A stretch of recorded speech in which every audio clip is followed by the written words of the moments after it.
Hi, I'm Thomas Klomoski, and today I'm going to highlight some of my tips and techniques for making super trees. Let's take a look at some of the products and tools you'll need. For this project, you'll need Rust-Oleum Automotive Light Gray Primer, Suave Extreme Hold Unscented Hairspray, Woodland Scenics Blended Turf Green Blend, Scenic Express Super Leaf Medium Green, tweezers, soldering iron, and of course SuperTrees from Scenic Express. First step in the project is to separate out the armatures into individual tree structures. Here I take a pair of scissors and cut off a branch to make an individual tree. Super trees are a natural tree form indigenous to the Arctic tundra of Scandinavia and a cousin to the United States western sagebrush. They have a very fine branch structure and make some of the most realistic trees on the market, but they do take some work. Once I'm satisfied with the look of the tree, I set it aside and move on to the next one. Most super tree armatures have a main trunk and secondary branches, which can be trimmed off to make additional trees. Here I'm trimming off the branch to the right, which will become its own tree.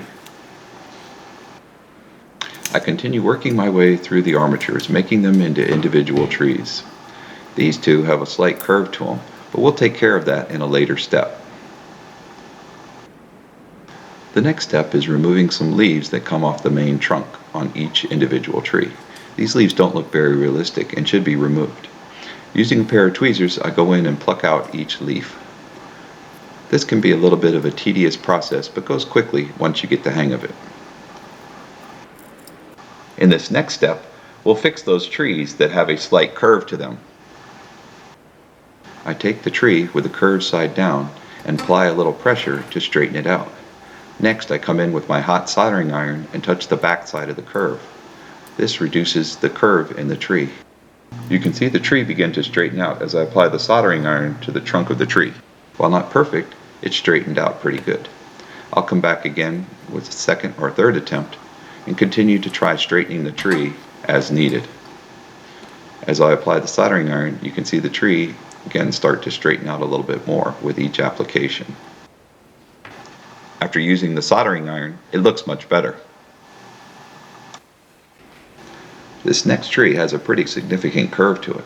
Let's see if we can straighten it out using the soldering iron technique again I demonstrated earlier. I take the tree, place it on the workbench, and apply a little pressure to straighten it out. Again, I come in with the soldering iron and touch the back side of the tree. You can see the trunk actually starting to straighten out as I apply the soldering iron to it. While not perfect, it's still a little bit better and could use some more work, so I'll apply a soldering iron to it again. It may take 2 or 3 attempts with the soldering iron to get it straightened to the point that I'm satisfied with it. Again, you can try it as many times as necessary to see if it straightens it out. Considering what I started with, this tree is much improved and will look great on the layout.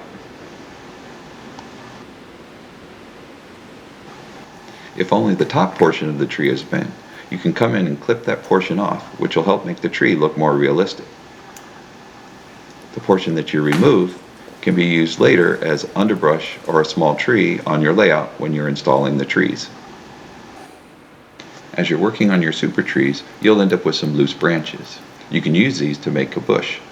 I gather 2 or 3 of them together, wrap them with thread, and then apply a little white glue to make them into one bush. After preparing all the trees, it's time to move on to the next step, painting them. I use Rust-Oleum Automotive Light Gray Primer number 2081 to paint my trees. This color does a great job of replicating the bark color found on most North American deciduous trees. I give the tree a good coating of paint, making sure I hit all the branches and the main part of the trunk. I used a cardboard box to catch the overspray while painting the trees. After the paint dried, I used Suave Extreme Hold Unscented Hairspray to coat the trees prior to applying the leaf block. Immediately after coating the tree with hairspray, I began sprinkling Woodland Scenics Blended Turf Green Blend number T1349 all over the tree structure. I make sure to coat the entire tree. If I miss any spots, I go back and add a little bit more. I use a baking sheet to capture the excess that falls off the tree so I can reuse it later. Once I finish covering the tree, I'll spray the tree again with hairspray and then place it in a piece of extruded foam to dry. I continue working on each tree in assembly line fashion, first coating it with hairspray and then covering it with Woodland Scenics blended turf.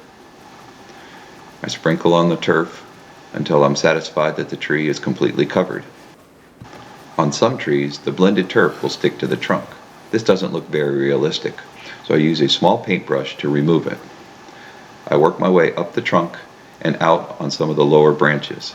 This helps the tree look much more prototypical. I continue brushing off the trunk until I'm satisfied it looks good and all the excess leaf material has been removed. To provide a slight variety between the trees, I make a light application of the blended turf on a few trees and then apply a different leaf lock material. In this case, I'm using Scenic Express Super Leaf Medium Green. I also use Knock Leaf Lock Light Green, which is good for replicating spring color leaves. Other leaf lake options are available from Knock and Scenic Express. You should base your choice on the location and the season you're modeling. Once I'm finished making the trees, I pour the excess back into the container. Not all trees will be perfect. This tree looks pretty good from the front, but the back leaves a lot to be desired. This tree would look fine when placed up against the backdrop.